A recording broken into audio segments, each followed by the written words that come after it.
উচ্চ মাধ্যমিক 2025 পরীক্ষা একদম দোরগোড়ায়। পরীক্ষার ঠিক আগের মুহূর্তে নিয়ে চলে এলাম উচ্চ মাধ্যমিক দর্শন তথা ফিলোসফি বিষয়ে 8 মার্কের বড় প্রশ্নের লাস্ট মিনিট সাজেশন। পরীক্ষাতে 8 মার্কের বড় প্রশ্ন আসবে, যার মধ্যে থেকে তোমাদেরকে 5টি প্রশ্নের উত্তর লিখতে হবে। এই ভিডিওতে মাত্র কয়েকটি প্রশ্ন বলে দেব, যে প্রশ্নগুলো যদি তোমার পড়া থাকে তাহলে আশা রাখবো এখান থেকেই পরীক্ষাতে প্রশ্ন কমন পাবে। তবে একটা কথা বলে দিই, দর্শন পরীক্ষাতে দুই ধরনের প্রশ্ন হবে। একটি নর্মাল প্রশ্ন থাকবে এবং তার অথবা দিয়ে লজিক পার্ট থেকে প্রশ্ন আসবে। কাজেই তোমরা যারা লজিক ভালো বোঝো তাদেরকে বলবো লজিক পার্ট থেকে যে প্রশ্নগুলো থাকবে সেই প্রশ্নগুলির উত্তর করতে পারো, অথবা যদি লজিক ভালো বোঝো না কোনো সমস্যা নেই, আজ এই ভিডিওতে লজিক পার্টটি বাদ দিয়ে যে প্রশ্নগুলো বলে দেব সেই প্রশ্নগুলোই যদি তোমার খুব ভালো করে পড়া থাকে অবশ্যই তোমরা পরীক্ষাতে সমস্ত বড় প্রশ্ন কমন পেয়ে যাবে। পরীক্ষায় একদম যেভাবে প্রশ্নপত্রের দাগ নাম্বার অনুযায়ী প্রশ্ন আসে ঠিক সেইভাবে দাগ নাম্বার অনুযায়ী প্রশ্ন তোমাদেরকে বলে দেব। কোন দাগে কোন প্রশ্নগুলো আসার সম্ভাবনা রয়েছে সেই গুরুত্বপূর্ণ প্রশ্নগুলি দেখে নাও। প্রশ্নপত্রের 3-এর দাগে থাকবে বড় প্রশ্ন। 3 এর দাগে যে প্রশ্নটি আসার সম্ভাবনা রয়েছে সেই প্রশ্নটির জন্য মাত্র তোমাদেরকে 3টি প্রশ্ন খুব ভালো করে পড়ে রাখতে বলবো। আশা রাখবো 3টি প্রশ্নের মধ্যে থেকেই তোমরা একটি প্রশ্ন পেয়ে যাবে অবশ্যই। প্রথম প্রশ্ন, নিরপেক্ষ বচনের পদের ব্যাপ্যতা বলতে কি বোঝো? এর সাথে 4 প্রকার নিরপেক্ষ বচনের কোন কোন পদ ব্যাপ্য বা অব্যাপ্য তা উদাহরণ সহ লেখো। পদের ব্যাপ্যতার সাধারণ নিয়মগুলি লেখো। এই প্রশ্নটি অত্যন্ত গুরুত্বপূর্ণ, পরীক্ষাতে আসার সম্ভাবনা সবচেয়ে বেশি রয়েছে। এরপর দ্বিতীয় প্রশ্ন, নিরপেক্ষ বচনের গুণ ও পরিমাণ বলতে কি বোঝো?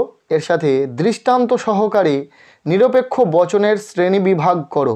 এই প্রশ্নটিও অত্যন্ত গুরুত্বপূর্ণ, পরীক্ষাতে আসার সম্ভাবনা রয়েছে। এরপর 3 নম্বরে যে প্রশ্নটি রয়েছে, নিরপেক্ষ বচন বলতে কি বোঝো? উদাহরণসহ নিরপেক্ষ ও সাপেক্ষ বচনের পার্থক্য দেখাও। বচন থেকে প্রশ্ন আসবে, সো এই 3টি প্রশ্নই তোমরা খুব ভালো করে দেখে রাখো। এই 3টি প্রশ্ন যদি তোমার পড়া থাকে আশা রাখবো প্রশ্নপত্রে 3 এর দাগে প্রশ্ন যে প্রশ্নটি আসবে সেটা তোমার কমন থাকবে। এরপরে প্রশ্নপত্রে 3 বির দাগে যে প্রশ্নটি আসার সম্ভাবনা রয়েছে অমাধ্যম অনুমান থেকে প্রশ্ন আসবে। তার জন্য তোমাদেরকে বলবো মাত্র 3টি প্রশ্ন খুব ভালো করে দেখে রাখো। লজিক পার্ট বাদ দিয়েও যে এইভাবে সাজেশন অনুযায়ী তোমরা পড়াশোনা করলে পরীক্ষাতে প্রশ্ন কমন পেতে পারো সেটা অবশ্যই এই ভিডিওটি দেখার পর বুঝতে পারবে। দেখে নাও প্রশ্নগুলো। প্রথম প্রশ্ন, বিবর্তন কাকে বলে? বিবর্তনকে অমাধ্যম অনুমান বলা হয় কেন? এর সাথে দৃষ্টান্ত সহ বিবর্তনের নিয়মগুলি ব্যাখ্যা করো।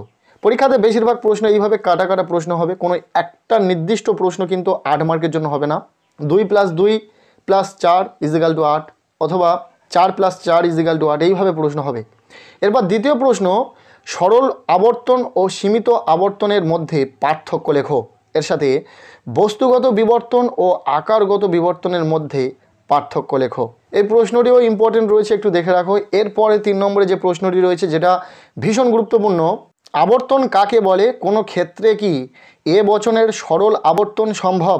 এর সাথে ও বচনের আবর্তন সম্ভব নয় কেন? এই প্রশ্নটি অত্যন্ত গুরুত্ব দিয়ে পড়বে। এরপর প্রশ্নপত্রের 3 সির দাগে যে প্রশ্নটি আসার সম্ভাবনা রয়েছে তার জন্য মাত্র কয়েকটি প্রশ্ন দেখে যাও। এখানে নিরপেক্ষ ন্যায় থেকে টিকা আসবে, যার জন্য তোমাদেরকে বলে দেব মাত্র 6টি গুরুত্বপূর্ণ টিকা, যেগুলো খুব ভালো করে তোমরা পড়ে রাখবে। প্রথম, চতুষ্পদ ঘটিত দোষ। দ্বিতীয়, অবৈধ সাধ্য দোষ। তৃতীয়, নিরপেক্ষ ন্যায়।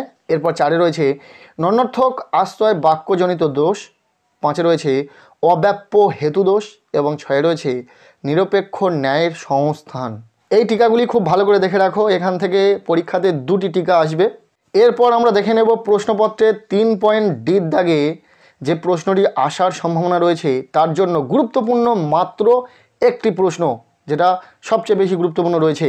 প্রশ্নপত্রের 3.ডির দাগে মিলের পরীক্ষামূলক পদ্ধতি থেকে প্রশ্ন আসবে, যার জন্য যে প্রশ্নটি এখান থেকে গুরুত্বপূর্ণ দেখে নাও। প্রথম, উদাহরণসহ মিলের অন্যই পদ্ধতিটি ব্যাখ্যা করো।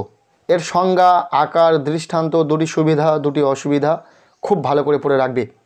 এই প্রশ্নটি কিন্তু ভীষণ গুরুত্বপূর্ণ, পরীক্ষাতে আসার সম্ভাবনা সবচেয়ে বেশি রয়েছে। এরপর দ্বিতীয় প্রশ্নটি দেখে রাখবে।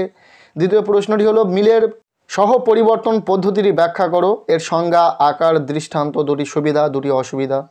এবং 3 যে প্রশ্নটি দেখে রাখবে, মিলের সংযুক্ত পদ্ধতিটি আলোচনা করো। মূলত এই 3টি প্রশ্ন দেখে রাখবে, যার মধ্যে থেকে প্রথম যে প্রশ্নটি বলা হলো উদাহরণসহ মিলের অন্যই পদ্ধতিটি ব্যাখ্যা করো, এই প্রশ্নটি বেশি জোর দিয়ে তোমরা পড়বে। এরপর প্রশ্নপত্রে 3.ইর দাগে যে প্রশ্নটি আসার সম্ভাবনা রয়েছে, এখানে আরোহমূলক দোষ থেকে টিকা আসবে, 2টি টিকা আসবে, যার জন্য গুরুত্বপূর্ণ কয়েকটি টিকা তোমাদেরকে পড়ে রাখতে হবে। বলে দিয়েছি এমন 5টি টিকা। প্রথম, বহু কারণবাদ। দ্বিতীয়, অবৈধ সামান্যীকরণ দোষ, যেটা ভীষণ গুরুত্বপূর্ণ। 3 রয়েছে অপর্যবেক্ষণ দোষ। এরপর 4 রয়েছে একটি অবান্তর বিষয়কে কারণ হিসাবে গণ্য করার দোষ। নেক্সট 5 রয়েছে মন্দ উপমা যুক্তি। এই কটি টিকা খুব ভালো করে তোমরা পড়ে রাখো। পরীক্ষাতে যেভাবে দাগ নাম্বার অনুযায়ী প্রশ্ন আসে, নর্মাল প্রশ্নগুলি কোন দাগে কেমনভাবে আসতে পারে বলে দিলাম। এর অথবা দিয়ে, অর্থাৎ এই প্রশ্নগুলির অথবা দিয়ে লজিক পার্ট থেকে প্রশ্ন আসবে। অর্থাৎ তোমরা যদি লজিক ভালো বোঝো, পাশাপাশি এই প্রশ্নগুলোও যদি পড়ে রাখো, তাহলে দেখে নিও কোন প্রশ্নটি লিখবে সেটা নিয়েই তোমরা দ্বিধাদ্বন্দ্বে পড়ে যাবে। কেননা এই প্রশ্নগুলো অবশ্যই তোমরা খুব ভালো করে পড়ে রাখলে আশা রাখবো এখান থেকেই প্রশ্ন তোমরা পরীক্ষাতে কমন পেয়ে যাবে। সো আজকের এই ভিডিওটি ব্যাস এতটুকুই। দর্শন পরীক্ষার ঠিক আগের মুহূর্তে 8 নম্বরের বড় প্রশ্নের যে ফাইনাল সাজেশন দেওয়া হলো, এই ভিডিওটি তোমাদের কেমন লাগলো অবশ্যই কমেন্টের মাধ্যমে জানাও। ভিডিওটি ভালো লেগে থাকলে লাইক করে দাও। আমাদের এই চ্যানেলে নতুন হলে চ্যানেলটিকে সাবস্ক্রাইব করে রাখো, আর পারলে ভিডিওটি বন্ধুদের সাথে প্রচুর শেয়ার করে দাও।